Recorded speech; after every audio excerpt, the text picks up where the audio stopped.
American Craftsman Podcast is proud to partner with Montana Brand Tools. The West was built by people with strength and great pride in their workmanship. It was a necessity that early settlers of Montana have a strong will, a resilient character, and great determination to tame the rugged landscape while adapting to its dramatic climate.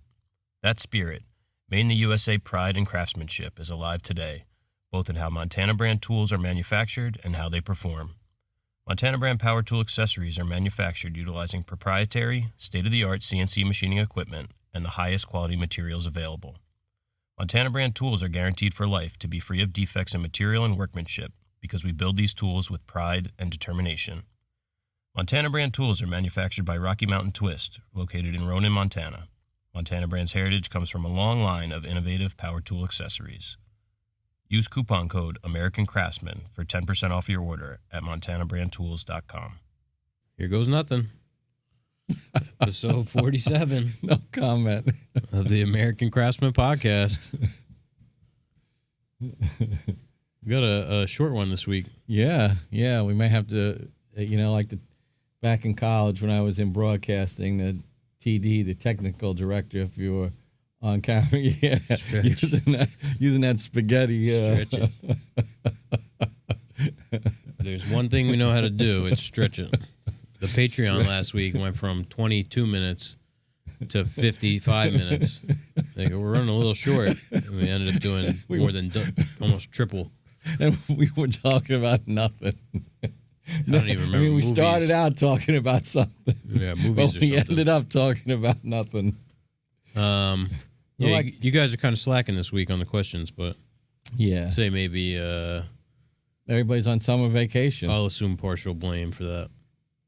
I did want to say, the number, like the listenership of the podcast, kind of stagnated a little bit. Yeah. So if you guys like the podcast, tell somebody about it. Tell your fellow woodworkers, carpenters, whatever. It's not a secret. No. Because, we want to reach more people so we can, answer more questions and form more relationships. And as nice as it is for you guys to be able to get your questions answered, it's nice for us to think about these things. And, it's beneficial to us, too. So. Oh, yeah. They're really instructional. Mm-hmm. Don't forget, not next week. In about 10 days is the meetup, August 7th, 2:30 p.m. at Belford Brewing Company. I got a question for you about that. Are wives welcome? I'm significant others? Can't say no. Boyfriends? Girlfriends? Friends? Yeah. I don't see why not, yeah. I'd say the more the merrier. My wife, she said she wanted to go, but you know how that goes. She's always got big plans. She'll be the spearhead, and then other wives will end up going. Yeah. She wanted to know if your wife was going. My wife, she said, "Do you want me to go?" I'm like, what kind of question is that?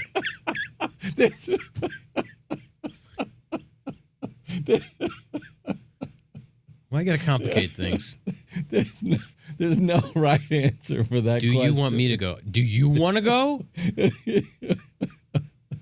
I want to know. This is the question of the week for me. I want to know how many wives or other, significant others, however you want to phrase it, answered the question the same way. I want to know how many said, "Do you want me to go?" Yeah. Are you going to be the designated driver? Then yes. But no, all jokes aside, everybody's welcome. Oh, yeah. Can't say that we're going to be able to entertain your wives, but no. Once you get them there, they're on their own. They'll start mingling. Yeah, no guarantees from us. Especially if my wife's there, she'll find out everything. She'll find out all the information on everybody. Yeah, so if you got dirt, maybe you don't want to come anymore. Yeah. If you secretly made a river table that one time. Yeah, she'll find out. Or got a garage full of woodpeckers. We're going to have dirt on all of you. And we don't mean the birds. Yeah. Because we really have woodpeckers down at the shop. We have the real woodpeckers. We have the red-headed one. Mm-hmm. And I guess that's where they get that red anodized aluminum thing from. Oh, yeah, I never put two and two together with that. You know, because they're... Where are they made, the woodpeckers? Illinois or Indiana, something like that. Yeah, I don't know if those birds... I mean, I know they're native to the East Coast. Oh, yeah, they definitely have them. They're all over the United States. Those red bellies and the red-headed and the... Mm-hmm. Yeah. So, yeah, beer glasses. We'll have beer glasses for everybody up to 36 people. Then we're going to run out. So if you want one, get there early. And John Peters was so kind, and we have some as well. We're going to be giving some cans of Bloxygen away. All right. To the first, however many people, dozen people or so. And Montana. We got a giveaway from Montana. We should bring a T-shirt, so whoever wins that can get a T-shirt. I got no promises on sizes. Yeah. Because we're very limited on sizes, but... I think we have a Montana cap, don't we? That is with the other stuff. Oh, okay. That's for the patrons. Anyway, I guess we'll get into the beer of the week. Yeah. Let's see, get this here going. Got our B-roll. No comment on the B-roll. I'm surprised. No, we've had some. Have we? Yeah, the cinematography's really improved through the weeks. So this week we have, I think it's Eyinger Bavarian Pils. Mm-hmm. And actually I got 3 because you got a sneak peek of the tool of the week. Because these are 12-ounce bottles, 11.2-ounce bottles, and these glasses are 16-ounce glasses. So, brewed according to the, now I'm going to butcher the German here, Reinheitsgebot, Purity Law of 1516, product of Germany. So that was a law that said beer can only be made with water, hops, barley, and yeast. Crisp, pale lager, clean hop aroma and flavor. Eyinger, at the foot of the Bavarian Alps, is one of the world's most respected breweries. I got a crazy glare. Yeah, me too. Family owned and operated since 1878. Now, I'll give you guys a little sneak behind the scenes because you guys never get to see this, but I mean, we got that light and that light and that light and that ratty light and our sound wall. So yeah, we're getting blasted with these lights.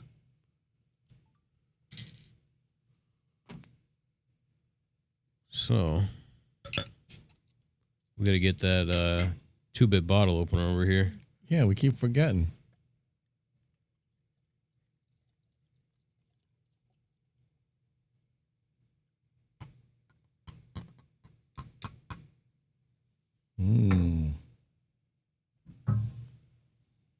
That's definitely pale.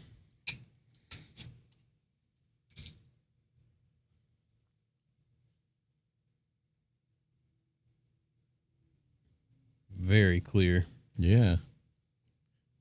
That's that Bavarian brewing law in place there. I like the Bavarian Pilsners.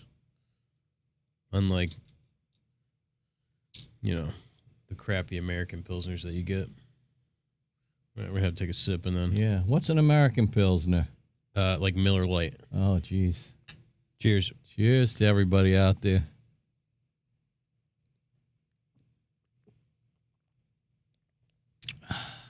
There are, breweries making Pilsners that aren't total garbage. When I was in college, there was this group of guys that Miller Lite was their beer. They have mullets? When did the mullet come out? Could that have been pre-mullet? What? No, mullets, I think, came in like the 70s. Oh, yeah. 70s and then got big in the 80s. I don't think they had mullets. They were like prep school boys. Interesting. Yeah. There was a clear divide between the people who came to school driving nice cars and the other folks. Me and my 67 Volkswagen Bug. Bug or bus? I had a 74 bus and a 67 Bug. Those things are death traps. So this has a what do they call it? Buyer-ish. Well, I'm not even going to try and say that. Protected geographical indication. So it's like the DOCG in Italy. Yeah, I like that. This is, I guess, I don't know, is Bavaria the region? Yeah, I guess it's a region of Germany. I thought Bavaria was kind of just like a real arbitrary kind of. Well, I can't remember exactly. I have a German friend, and I think he lives in Bavaria. Since 1878. I'm not sure if it's got actual like delineated markings, or if it's like us. We like say the Northeast or New England or Southwest. Yeah, that's kind of I thought some of Bavaria was in like Switzerland and shit. Oh, it might be. I'll ask him. So we got the beer. Pretty good so far. Yeah. You can definitely tell the difference between this and like some other pilsners, even like a Czech pilsner. Let me see. Got to get the B-roll fired back up. One day we're gonna have to do like a test, like a sampling, not a test, but have several. Like maybe we'll do like pilsners or. How are we gonna survive that? Well, we can't. We'll have to just drink small glasses. Tool of the week this week. Got the old Knipex 68200 end nippers. Yeah, those are well loved and well used. Yeah, you can see they got a couple little apprentice marks on there from cutting screws and stuff, but nothing like jailbreak. Yeah, well, just replace these are mine for years. Just replace the shop pair that were like serrated. Like not even serrated. More teeth at the the Piggly Wiggly than on the end nippers. So we replaced them with a new pair. You can see lots of glue and stuff on there. These are great for pulling out nails, staples. Yeah. They're 8-inch model, so they have some leverage to them. Made in Germany. Some people say Knipex. I say Knipex. Some people say Knipex too, I guess. I think it's actually Knipex. I like their hand tools. I have the hell they call it? Cobra. Oh yeah, that was tool of the week. Yeah, a couple weeks ago. The Cobra pliers. So they make nice stuff. They're really sharp. You cut through a 10-penny nail with these real easy. So yeah. I love their tools as well. Good stuff. Those things are really handy, like you say. They're great to have around, and they seem to be like one of those things that it's the only tool that'll really work in that application when you need one of those. Yeah, I mean, I use them primarily for pulling nails, not really for cutting, because they have this curved head. You can grab stuff like this and pry it out. And I use these stay in my tool belt. I use these as a finish carpenter because you're always pulling nails out, whether you're removing old trim or whatever, stuff like that. And these are always what I found work best. Most like specific nail pulling things I've found, these work better than those. Yeah, we even have a thing that's made specifically, and it tends to break the nails. Those things. That's like the most underwhelming tool ever. That nail hunter thing. There's no leverage because the belly and the jaws is only like a 1/4 inch, and so there's no room to get any leverage. This you have. Look at all this leverage. It's 8 inches from from the the fulcrum? Fulcrum, yeah. With that nail hunter, it's like you only have like this tiny little bit. My big gripe with those is they tend to really cut the nail when you don't want it. Yeah, I think because you got to grab onto it so hard to try and, with these, you kind of hold it loosely. Yeah. You can actually finesse it out a little bit more with those. Yeah. Yeah, I won't even look at that nail hunter anymore. Yeah. Because it just... Yeah, it doesn't come out of the drawer as much as it used to. Not that we're pulling nails all the time, but... No. You know who used to reach for the nail hunter all the time? Deadwood? Yeah. That's because he was always messing stuff up. I know, that's what I mean. He was always shooting things together wrong. You'd hear him over there cursing and that dead blow hammer. Oh, God. Be smacking stuff. You hear, tsh, tsh, tsh. Oh, then be smacking it apart. Cabinets built all 16 different ways. Oh, but we love them. The good old days. Yeah, speak for yourself. Let me see. Oh, I gotta put a beer bottle up here. And yeah.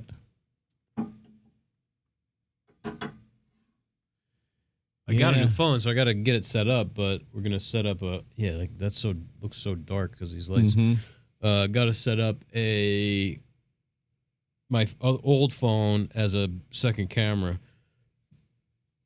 I could do a little switching back and forth. Yeah. Maybe do like an overhead camera right here. There you go. I have to like screw something to the ceiling. One of those phone holders. Yeah, I got to bring it down though. Yeah. Okay. We shall see. I guess we'll get into these questions. All 1, 2, 3, 4, 5, 7 of them. Yeah. Well, we got the first one here from one of our patrons, Wojciech. And this question comes in via YouTube. If you open your own brewery, what would Greene Street Joinery signature beer be like? Wow. People will probably scoff at the price, first of all. That's for sure. It would take a long time to make. Yeah. We'd use only the best ingredients we could find. Mm-hmm. I don't know what else. I think he means more like what would it taste like? Yeah, I'm not an aficionado, so I couldn't even venture into that realm. I would say, I like a Guinness. Mm-hmm. So watery. Yeah, dark and watery. We got some of that water under the sink.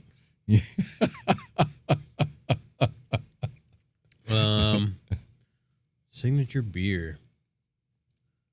I mean, I agree with everything that you said, which is, craft beer. That's kind of was part of the whole thing with the beer of the week. It's like, we're paying homage to these people. And granted, sometimes we have beers that aren't that great. But, they're making the beer with the same sort of mindset that we're trying to make furniture and stuff. So, using the best ingredients and doing it carefully and thinking it out. Yeah, I don't know. I don't have like it kind of comes down to like your opinion on taste, but I don't really have a favorite. No? I like them all. Like if you were going to the store for a 6-pack of beer, let's say, there was a weekend, you knew you were going to have like 2 or 3 beers at your friend's house, what would you pick up? It's all spur of the moment. It is. All right. Yeah, I guess I would be at a loss if I didn't like Guinness. I would be at a loss. I usually choose something that looks interesting, that sounds interesting, maybe something I haven't had before. Right, like I don't go to the store and say, I'm going to get this beer. If I've had it before, what the hell am I going to get it again? Yeah, so you're not like... I mean, don't get me wrong, I bought the same beer more than once, but no, if I'm going to buy beer, usually I'm getting something I haven't had.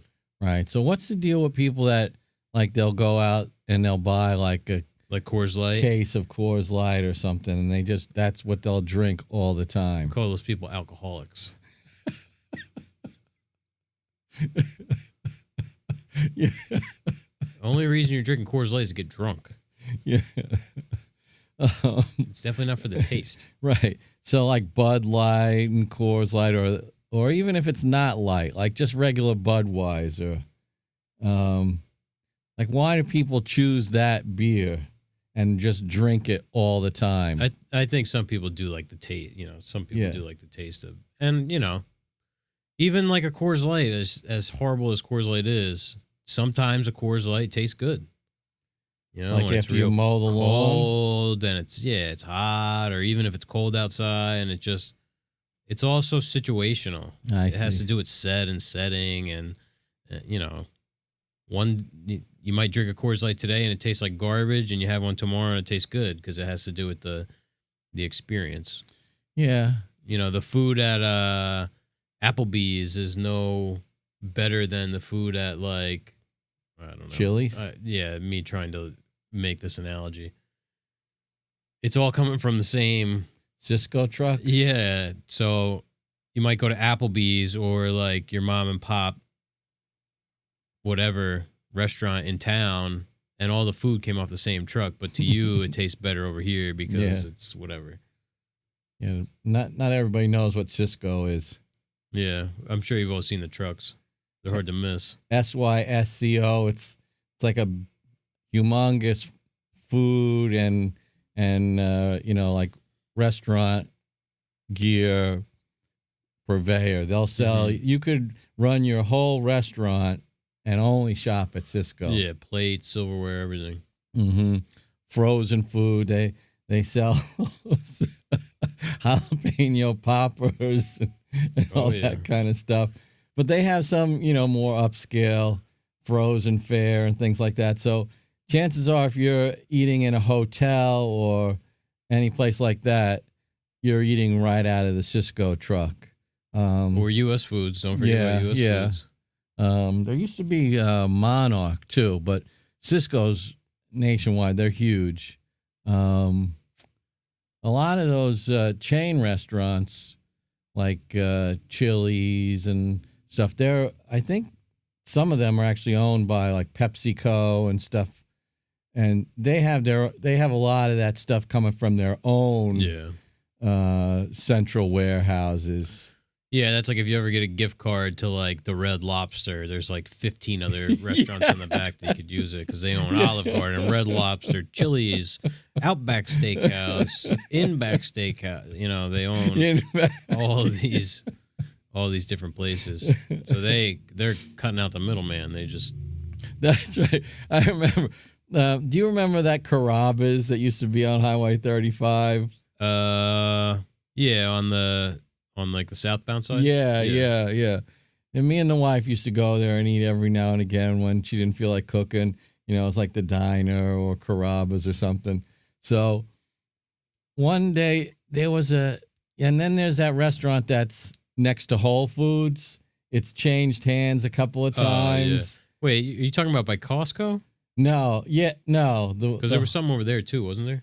That they just knocked down. That was something else with another Italian name. That was something else. Romano's Macaroni Grill. No. But Authentico. There was a restaurant by Whole Foods, and it was like Bonefish Grill? Yes, it was Bonefish Grill, and everybody was raving about it, right? So one night... We got these in the Midwest, fresh fish. We go over there. We got the swordfish, just came in off the boat. When I tell you, it was the exact food because I would always order like grilled chicken or something like that. When we went to Carrabba's, it would be like a chicken breast with some broccoli and maybe a baked potato. What the hell are you eating that out for? Well, because my wife didn't want to cook, so I would get something that I knew I could eat.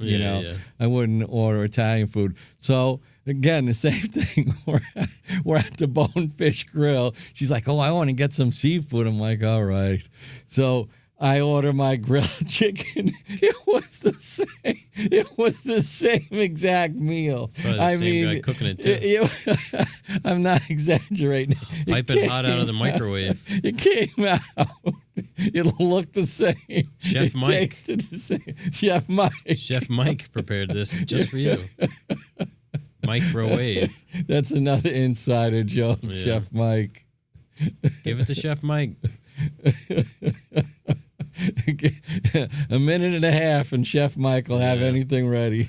I think that place is called Angelica's. Not Angelica's, something like that now.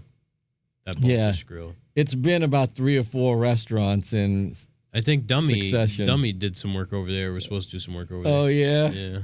Oh, man. Oh, God. Yeah, I can't remember. The last time we had any food out was, what's the place that we had when you guys came over? Belford. Oh, yeah. Their food's good. Yeah, yeah. They probably shop at like Restaurant Depot or something. Yeah. Because these small mom and pop places, it's running restaurants very hard. And the money is so tight. So a lot of these people are literally driving to Restaurant Depot and buying the stuff there. Yeah. Because it just doesn't pay to have an account with a big company like Cisco or something. No. You know, you can probably get decent stuff from Cisco. Oh, yeah, they have definite tiers of quality. When I was in San Francisco working in food, my buddy was the banquet chef at the Pan Pacific, which is a really nice hotel downtown. And I used to help him out every now and again if he was short-staffed. And they had Cisco stuff all throughout, their multiple dining rooms. And that was like fine dining. Yeah, like they sell fresh food too. It's not just coconut jalapeno shrimp poppers. Yeah. And you get like your big plastic wraps and your foil sheets and everything. Cutting boards, knives. You get those Victorinox knives from them. Or Globe. Yeah. And a number 10 can of just about anything. Yep. What the hell were we talking about? Beer. Talk about stretching. So we might have like a monthly kind of shift in whatever beer we were putting out, or I don't know how much time you'd need to make it feasible. Maybe it'd be seasonal or something. Farm to table. Yeah. We'll serve it in mason jars, wrapped in twine. Oh no, none of that shit. And everybody, all the servers will wear flannel. Have like a big sign on the wall with where it's a sign, and there's like light bulbs in it. Yeah. And say eat. Yeah, there you go. Oh man, it would be nice if you had tons of money. It'd be fun to do stuff like that. Like have a beer or go to space. Well, you could feed about 1 million people for 3 years. No, everybody, all of them, all the people who can eat. You can feed every hungry person in the world, or take a 15-minute space ride. He was wearing a Grip 6 belt. Ah, good for Grip 6. So, what would you do? Feed every hungry person in the world, or take a 15-minute ride into space? I'm taking a 7.5-minute ride to real space. Because he went to it's like half-ass space. That's the thing. Both him and Branson. Take me to like the moon and back. Just go around it. When I found out, really what it was, sort of like this jet. When Branson went airplane. to space, SpaceX, my SpaceX stock went down. I'm like, you gotta be kidding me. But because it really wasn't like I was expecting after all the hype. They just kind of went weightless there for a few minutes. Yeah, it's just the very lowest part of space. Right. It wasn't like I imagined it was going to be. No, like you want to see Earth as like a dot, not a dot, because that's far, but you want to be out somewhere halfway between here and the moon. Yeah. That's space. Yeah, so I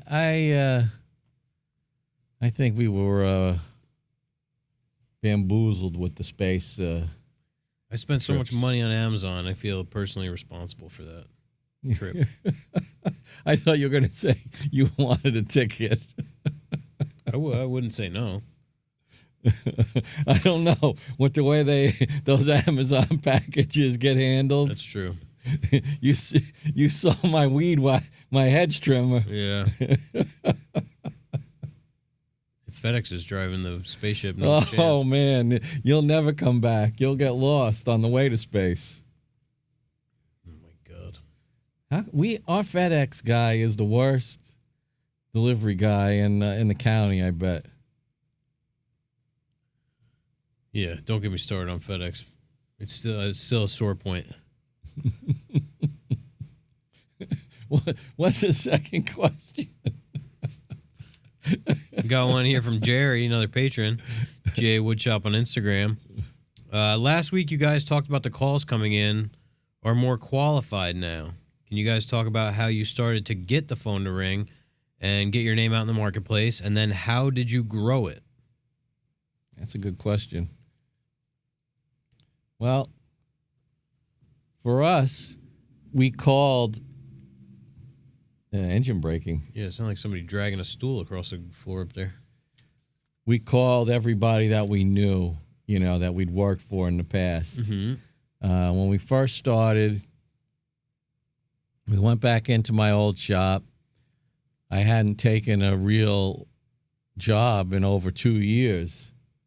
So those contacts were pretty dried up on the vine. Mm-hmm. But we did call and hound to a small degree everybody. We beat all the bushes we could. Yeah. And how did we get that first church job? How did we get that? I mean, that was brewing before Greene Street. That was like the catalyst. That's right. I guess Father Mike. It did come from St. Mary's, but that gave us a little bit of wind underneath our sails, that altar rail. Yeah, and that even took a while to right. become anything. I mean, when we first started, when I started the Instagram, I cold messaged over 1,000 designers, architects, builders, most of which just fell on deaf ears, but was started to get calls that way and RFQs and stuff.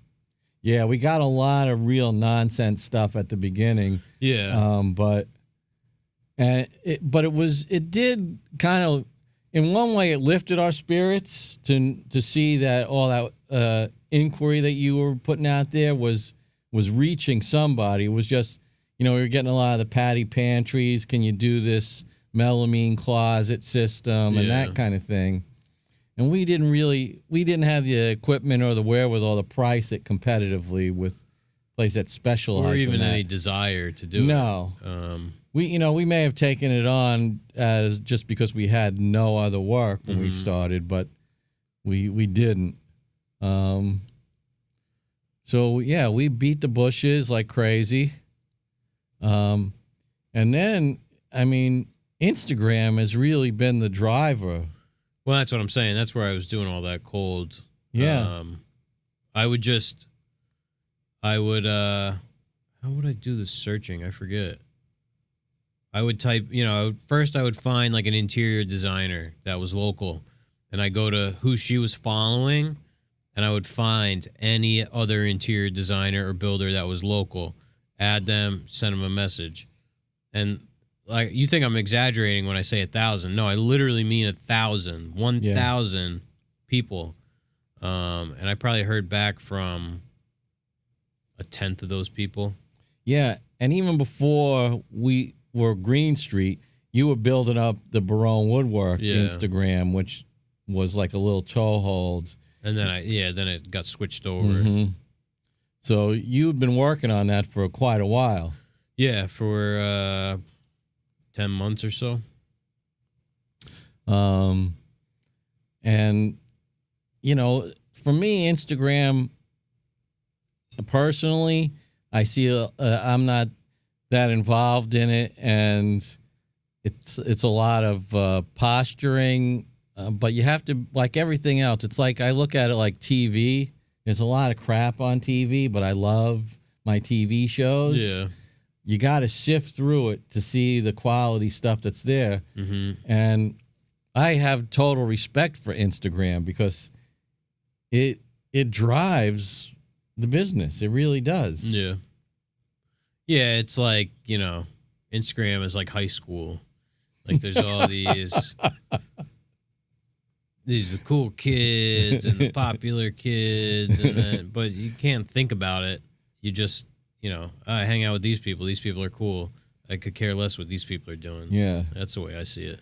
Well, I go on every day, and I almost always find something pretty interesting. And then I'll get to the point where it's just people kind of like showing, hey, look what I did. This is magic and all that stuff. And then I get a little bored because it's like that, looks too perfect.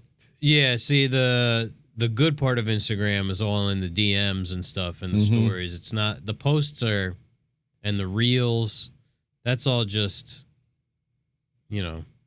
it's like a formality. You have to put those up to keep engagement with people on Instagram, but really the best part of Instagram are people that you talk to in the DMs, other people who do the same thing as you. I'm in a group with a bunch of guys and constantly bouncing ideas back and forth, prices, technique. Like that's the part of Instagram that is good. The rest of it is, like you said, it's just posturing and there's a lot of makers who don't seem to make anything. Yeah.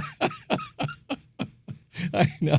Like your profile says maker, but then I'm looking at your thing and you didn't put up one thing that you made. Yeah.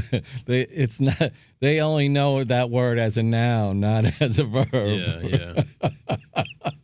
Yeah, because I agree. Like I like following John Peters because I'm really interested in the bees and things like that. So I'm always checking that out.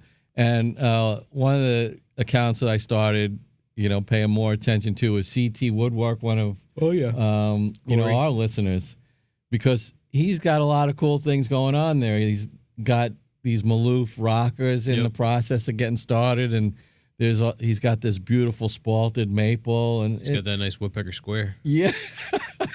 I know. I commented on that. See, but he's cool because he understands it's just a bunch of BS, nonsense back and forth. That's the fun of having a friend that you can, kid. Yeah. And they kid you back. So yeah, there's a lot of value in Instagram. You just sometimes you have to, look beyond the superficiality of it. Yeah. Yeah, I mean, the designer Jacqueline that we work with constantly, met her through Instagram. Yeah. So, yeah, she brought, a lot of business through the shop over the past, hasn't even been a year. No. Been maybe, it might be a year that we started bidding work. Is the first job that we did the one with the door and the cherry cabinet? Yeah, we're still. Yeah, the first one we delivered was Celaya, the Chase Lounge. Oh yes, that's right. And that wasn't even that long ago that we delivered it. But we've been bidding, been bidding work for her for. It took a while to get something, but. But she was really cool because she showed interest in it. She came to the shop. We did that whole drawing exercise. Mm-hmm. Yeah, what was that? Oh, yeah, that was for the cherry thing. Yeah. Mm-hmm. Yeah, so that's a great relationship that we've formed through Instagram. Keith. Yep. Yeah, all these guys. John Peters, Keith from Two Bit, Keith from Blackthorn, who we've formed friendships and working relationships with. Yeah. Who else? Tommy G from Manhattan Stained Glass coming to the shop on Friday to help us out. We're doing a job for him. He's coming to help us out with something that we're doing.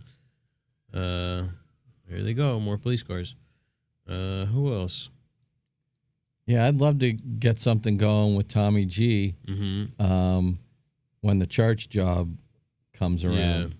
Yeah. Get some stained glass. If now it's sounding less likely than it ever did before. Yeah, well, I wouldn't say it was.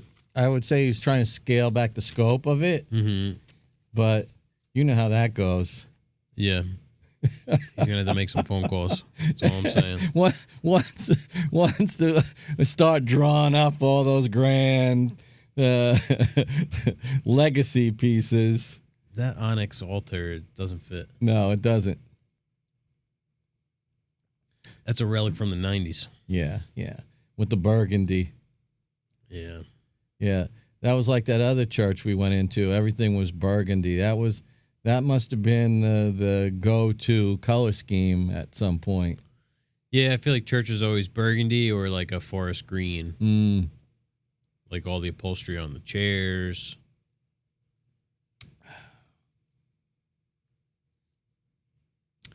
Yeah, so if we're gonna offer Jerry some advice on how to get the phone to ring, I'd just say you got to kick the bushes. Yeah, pride isn't the right word, but whatever it is, it's like that. You got to put it aside. Like even today, so we did a drawing for that circular bar, and then we just kind of let it. We've set it out there, and we got some feedback, and then it kind of like laid there for about 4 or 5 days, and you said, you gotta stay after her. Yeah, that's part of like knowing the client, past experiences with. So what did I clients. do? You just send off a little email. How's it going this morning? Yeah. Just touching base. You have any questions? Anything you need from us? We're here. Comes right back with something that. So now we got the wheels turning again, where it looks like we have the job more or less. Right. Where before we didn't know what was going on. They just wanted some, realigning of the scope of work. Right. So persistence. What about that? Yeah. And sometimes you have to think outside the box. We've tried a few things with not much success compared to Instagram. Like the thing we sent out, we made up a whole church mailer thing. 0 success. Yeah, man, I busted my ass putting those things all in the envelopes, and I hand write all the addresses, and 100. It was 150, wasn't it? I forget, or maybe it was just 100. But yeah, every church in the Diocese of Trenton. Yep. Because we've done a lot of qualified church work. It's not like we're newbies to it, but we wanted to get our faces in front of some of these churches that aren't within striking distance to us. Right. And they're less technologically sort of oriented. So like a physical mailer seemed like a good way to get in front of them. But yeah, man, not one response. No. Was the middle of the pandemic. The first pandemic. Yeah. Second one's coming. Stay tuned. Yeah. Round 2. Can we? Is it apolitical or is it political if you urge people to get a vaccine? Well, depends on who you ask. Yeah. CDC is gonna recommend masks indoors again. That's a drag. Yeah. Well, that's what happens. I know. But let's not get into that. You want to read this next question? Yeah, sure. Oh, look at this. Any advice for someone looking to build an entry door from scratch? My shop doors rotted out, and I thought it'd be a good learning exercise, not a paid job.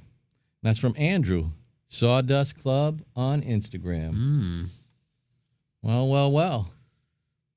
Definitely a good job to practice on. I'd say just build a simple, 2-panel door or something. With glass, you could do glass on the top, panel on the bottom, 2 panels, whatever. Yeah. Build it on the table saw with stub tenons. You want to put you got a big domino, put some dominoes in there, dowels, whatever. Big screws, something. Yeah. So I'm guessing that Andrew's built cabinet doors before. Right? I'd say that's a safe assumption. Wants to tackle a front door. Is there anything aside from the scale of it? Is there anything that we could think of that is a major difference? I mean, let's not talk about the hanging of the door and all that stuff. But the structure of the door. You're just gonna have a lot more movement because the scale is so much bigger. Mm-hmm. So a stub tenon's not really gonna be enough. For the joinery. So I'd say it's the only difference is that you gotta figure something out for the joinery, whether you want to do mortise and tenons with haunches and you want to bring them all the way through, or just make them extra deep. You got to beef up those joints. Yeah, even if it's screws with plugs and stuff like that. Yeah. I mean that's the easiest, we'll call it. I mean, a stub tenon door it'll hold up for a while, but if you want longevity out of it, especially it's going to be an exterior door, best to do some type of enhanced joinery there. Yeah, whether mechanical or pure wood. Yeah, and definitely waterproof or water resistant glue like Type Bond 3. Yep. And the finish. I mean, you got to keep that thing finished. Mm-hmm. No matter what, that'll help it last. Yeah, I mean, if you could use some type of quarter sawn wood, it's going to help because you're not going to get so much width movement, and things are going to want to stay flatter. Yeah, I mean, I would say just approach it like a big cabinet door, and just make sure you beef it up. Yeah.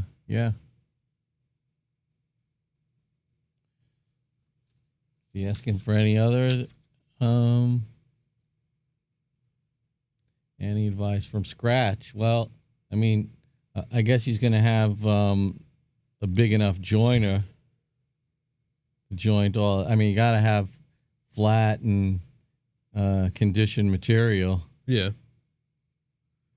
That would be like I wouldn't trust buying my stock from, let's say, a yard like Monteith or whatever that and bought it S4S.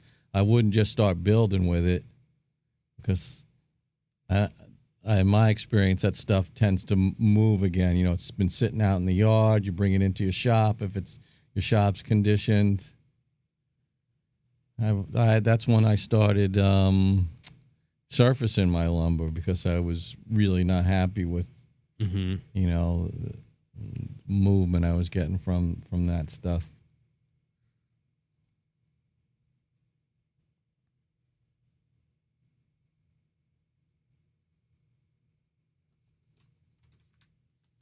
I guess that's about it. We don't really have anything else to add. Yeah, keep it simple. That's what I said. Yeah, that's a good. It would be a good learning exercise. Yeah. Got one here from Keith, Blackthorn Concepts on Instagram. If you have a fix for an error, do you fix it or remake the part? I would say that's probably comes down to the specifics of that part and where you are in the job. Yep. And how good the fix is. Mm-hmm. I mean, fixing something is always my first go-to, but if it's only like a halfway, like if you can see it and it's going to scream at you, even after you fixed it, where it's mocking you, I would just as soon remake it. Yeah. Yeah, I mean, it all depends on the situation. If we, typically we'll have the material on hand. Mm-hmm. And it's not that big of a deal to remake a piece. If it's just like one component. Yep. Yeah. If it's something that's going to be seen, like, then for me it's just remake it. But if it's some sort of ancillary part where, it's not going to be seen and the fix is just as good as a remake, and it's faster, then a fix is definitely the way to go. Yeah. Can we think of any specific examples? I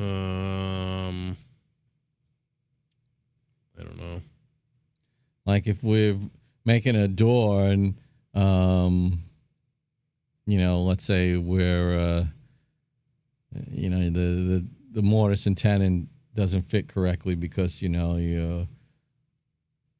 overcut the mortise, the tenon or something like that, so it's a little bit, makes that little gap there because the tenon's too long. Because the tenon is too long? Yeah. Well, you just trim the tenon? Yeah. That was a softball. That's not really an error. No. I can't think of anything. Yeah. It's this beer taking hold. Yeah, I don't know. I tend to go with remake most of the time. Yeah. I don't want any errors on my conscience. Yeah, I think I'll always try and think of a fix first, and if there's nothing that's acceptable, then I'll go with the remake. The remake always goes much faster than the first one too. Yeah, and with you try and come up with a solution, then you're taking time trying to figure it out, and then it takes time. All this extra. You could have just made. Like, we're gonna cut in a Dutchman and blah blah blah. Yeah. By that point, if you have the material, you could have made it 5 times over. That's. It's when you get into these complex assemblies and something gets messed up and you can't take it back apart. Right, and there's a domino effect because of all the related parts. That's when you got to go for a fix. Yeah, and then you don't have it's either you're losing days of time or you're coming up with a good fix. Yeah, that's always the great discussion, isn't it? All right, so if we do it this way, it's going to take us 3 days, and if we do it this way, it's going to take us 2.5 days. Yeah. But sometimes you just got to bite the bullet and just do it. Mm-hmm. And if you put your nose to the grindstone or whatever, put your head down, sometimes that's just the easiest, fastest way is to redo it. Yeah. That's a real fix, is fixing the actual mistake, just not putting a little bit of paint over top of it. That's right. Bondo. All right. Oh, this one's right in your wheelhouse. I could use some advice on chisels. You had yours out today. What's a good set to get for sporadic use and a beginner skill level? It's one of our patrons, Chris. He's C. Dobrisky on Instagram. Oh, man, this is the second to last question. Well, this is the last question, technically. Yeah. Oh, no. Oh, this is the last. That's from last week. Oh, see, question of the week there. I didn't delete that. I see. And then the next question should be gone. Yeah. But then there's a question after that is a question. Chris, I say get yourself a 3/4 inch Lee Nielsen, and you'd be good with that for the most part. A while, yeah. And then maybe get like a 1/4 inch. Then you could start filling in. The thing is, you can do almost everything that you need to do with a 3/4 inch chisel. Yeah. When I was a finish carpenter, and I would do entire houses of lock sets, all by hand, and 3/4 chisel is all I used. So you can do a lot with a 3/4 inch chisel. Now you're cutting dovetails and stuff, then you need to invest in, different sizes. But for me, a good 3/4 inch chisel, you'll be set for a while. Then you can I think you should go with one that's a little bit smaller. Then you can get one that's a little bit bigger or whatever, see what you need. But I think that's a good place to start. For $55, it's a hell of a chisel. Right.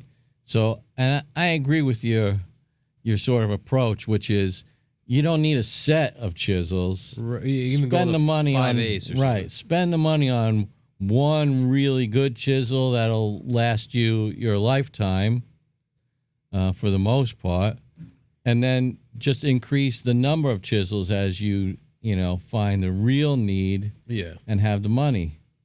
Because there's not really like a good set of chisels. Yeah. Unless you're buying, some Japanese chisels come in sets and, blue spruce and stuff like that. But you're talking, potentially thousands of dollars. Right. Multiple hundreds, thousands of dollars. Yeah, I mean, the Ashley Isles chisels are good. Lee Nielsen. You can find used stuff on eBay, vintage marbles and stuff like that. But for me, just get something new. Lee Nielsen it's a sure bet, $55. That's cheap when you think about it. Yeah. Like the amount of work that goes into it. Those things are made by hand. Right. Well. Yeah. Not really, but they're made by people. They're made by people. That's really what I mean. Yeah. Yeah, I mean you do a lot of CNC work and stuff, but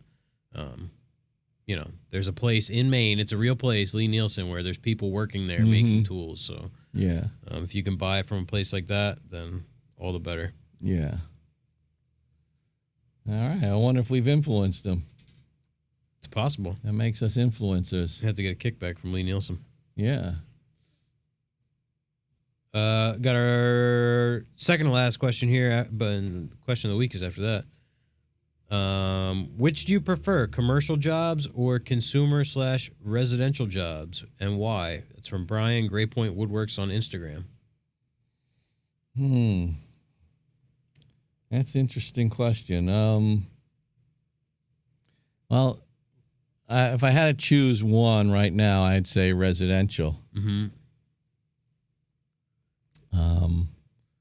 I think there's more freedom in the design phase, especially, but commercial work has its advantages. Yeah.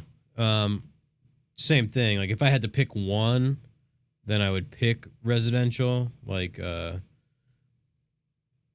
don't even know if it would be direct to client, but just residential in general. But I like a mix, We was saying this a couple weeks ago. We spent all this time working on that cherry piece with the Gothic arches and the Dutch door, and it was all like fairly technical and really nice. And then we jumped into this commercial work, and it was just a nice change of pace. It was nice to be able to do something that was easy and just bang it out and make good money, because it's just all. There's no figuring. It's just, this is what it is, and we just build it. Because commercial is, it's typically things that are more simple and cut and dry. Yeah, less complicated. Yeah, less room for interpretation because it's just a set whatever. We're not trying to fit a coffee maker and this and a sink and blah, blah, blah. So, I mean, I like a mix. And, I'd prefer to not have to choose. I like doing both. Yeah. If I wanted to do the same thing all the time, I would, probably have a different job. Yeah, work on an assembly line. Or, in an office. Yeah. I mean, commercial stuff is nice. You get on a job, and sometimes, like when we went there last time, it was a little bit busy. But a lot of times, you have plenty of room to work. It's set up to work in. When you're working in somebody's house, you have to be super careful about your surroundings and making stuff dusty and all that. That can be a little bit of a bonus where you can just kind of stroll in and put your stuff on the floor. Mm-hmm. Yeah, commercial, it's like, okay, you're doing this. I don't have to worry about anything else. Mm-hmm. Residential, there's an outlet that's got to get moved, and the plumbing is in the wrong spot, and we got to deal with the painter and this. And commercial, it's just very, all the trades are there. Everybody's got a job. Okay, we're the millwork. We're doing this, and that's it. Yeah. What day do you want me there? That's when we'll show up. We'll put it in. Mm-hmm. Yeah, and there's somebody running the job. Mm-hmm. If you need something, a lot of times they can, get that going for you to get it. Or, Yeah, it's nice. There's somebody to help carry the load. But you know, we're kind of creative folks, so if we only had to do commercial work, we'd probably feel a little bit stifled. Yeah, I mean, I wouldn't say that there's a lack of necessarily creative outlets in commercial, but no, it's just a lot of that stuff's already thought out, and it comes to you right by the time we see it. It's already been planned. Designed, yeah. In terms of business, if I had to pick one, I'd pick commercial. In terms of personal, I'd pick residential. Yeah. Because you know, when you work in someone's house and they have this big house, and what do? Commercial contractor. Yeah. Always. That's always the biggest house, the nicest house. What do? I'm a commercial HVAC. You know, run a commercial HVAC. Always. Every single one. Yep. Yeah, so here we are. Yeah, question of the week. Ever been presented with a job and turned it down? Not because of desire, but out of lack of a particular skill. It comes from our good buddy and patron, Manny. That's requires some deep thought. Yeah. Too many mistakes on Instagram. Give him a follow. Yeah, Manny needs to change that. You know, I don't like that name. Too many mistakes. He doesn't make mistakes. Clever. It is clever, but you know, I don't think he means in his vacation. Yeah, I know, but I want Manny to have a different handle. It's too late now. He's invested. Yeah, he's invested in it. It's like the band name.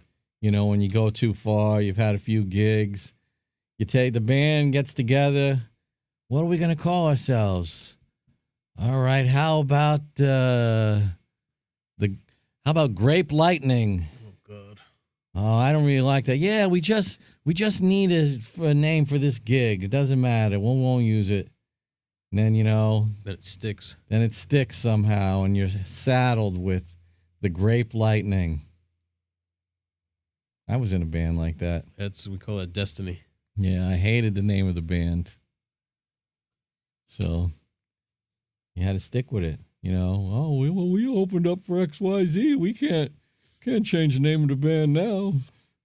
We had to start a whole new band. What'd you think of the beer? I liked it.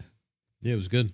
You know, the thing, I don't know if it was just me or circumstances, but it had a really nice aftertaste, which I thought, where I don't get that a lot.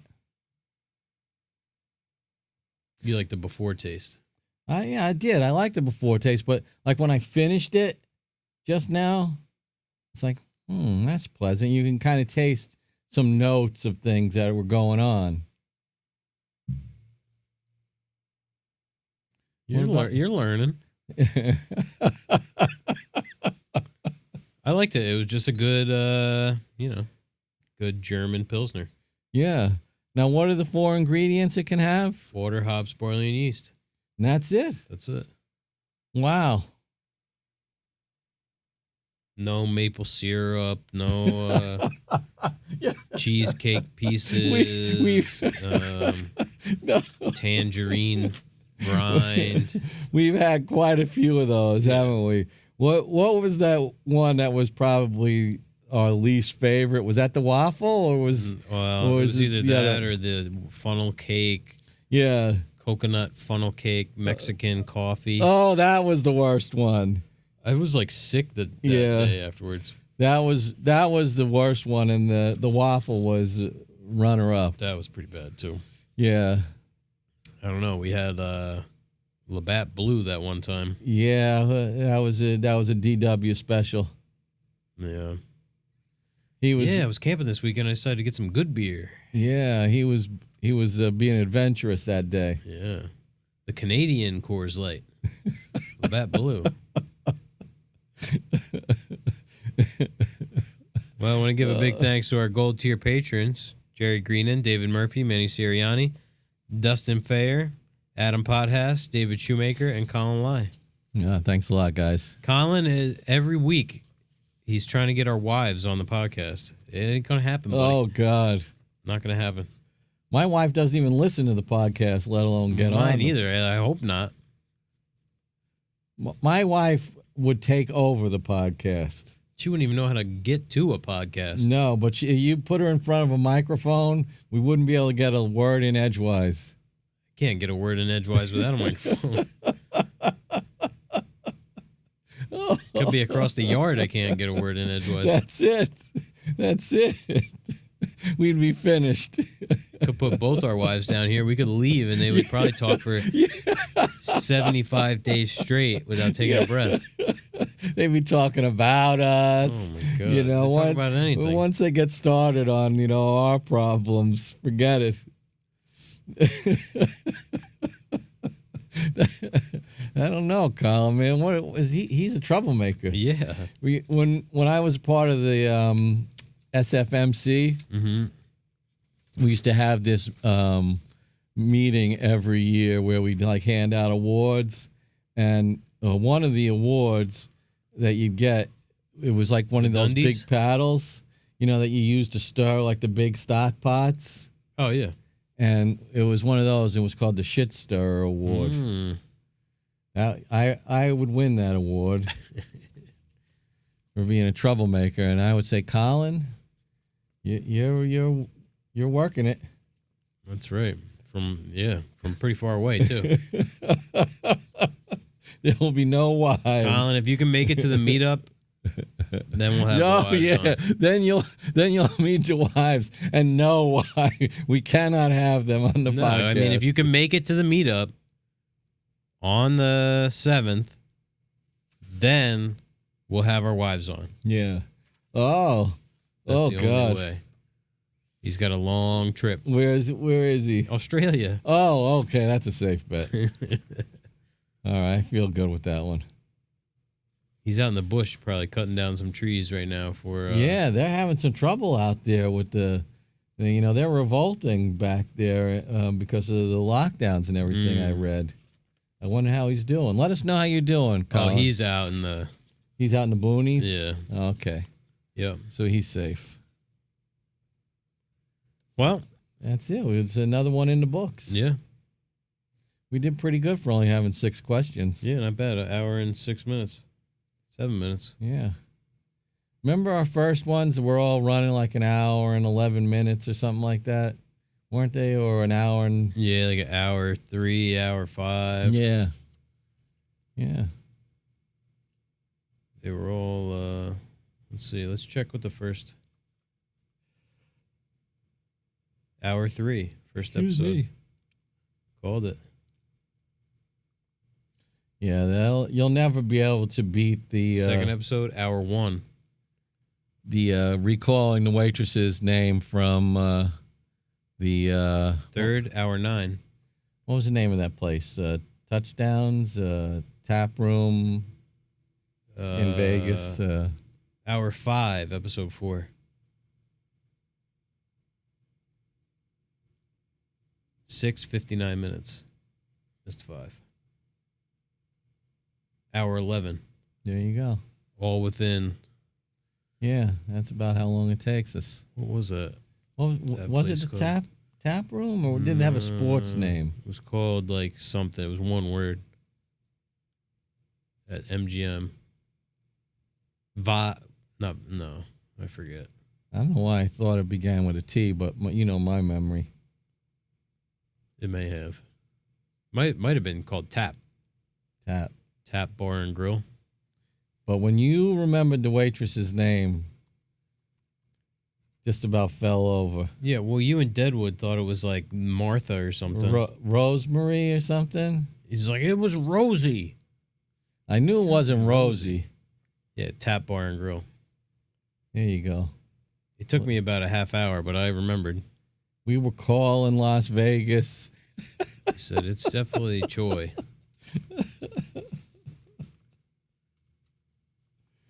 Oh, yeah. Those nachos.